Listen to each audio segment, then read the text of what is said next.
It's maths time, and for some of these sixth formers, the sums are looking more problematic than usual. The students on this side of the room are hoping to go to university next year. They'll pay no more than £3,290 a year for tuition. That works out at under £10,000 for a 3-year course. But this side won't go until 2012, when the cap on tuition fees may have been lifted. They're likely to be charged around £6,000 a year. That works out at £18,000 for a 3-year course. And as these guys will tell you, that's an increase of 22%. Coming from a slightly poorer background, it was going to be difficult for me to go to university anyway. So now, with these increase in tuition fees and stuff, it will be more difficult for me to go to the universities I wanted.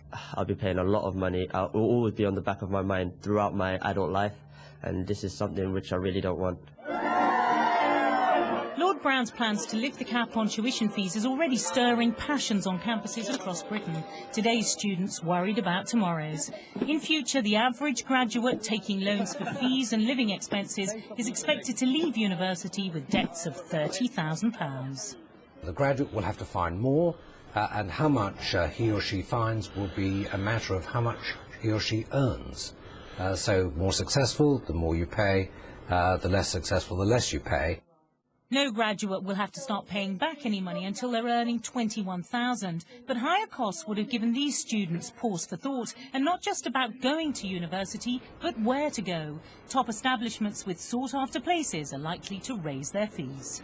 It's now going to become about what you can afford to go to rather than what you actually want to do. If we're not careful, we're going to end up with a system like America, where people have to open trust accounts when they're born. I'm doing engineering at the moment, and that's one of those expensive courses that you can do. So if I was doing this, I wouldn't be able to afford to do it. I'd have to do something a bit cheaper. Universities which push fees above £6,000 a year will have to pay a levy to help the government with student finance. But those struggling with dwindling budgets and increasing numbers in the academic world say something had to give. I think as far as the students are concerned, one can quite understand their reaction. Who would want to pay more money for something they get at a lower price at the present time? But the real issue here is the sustainability of a high-quality education in our universities. Changes would be contentious for the government and particularly Nick Clegg, who opposed tuition fees pre-coalition. But there are no painless solutions to the burgeoning cost of higher education. And raising fees may prove more palatable politically than trying to limit the number of young people who continue their studies. Michelle Clifford, Sky News.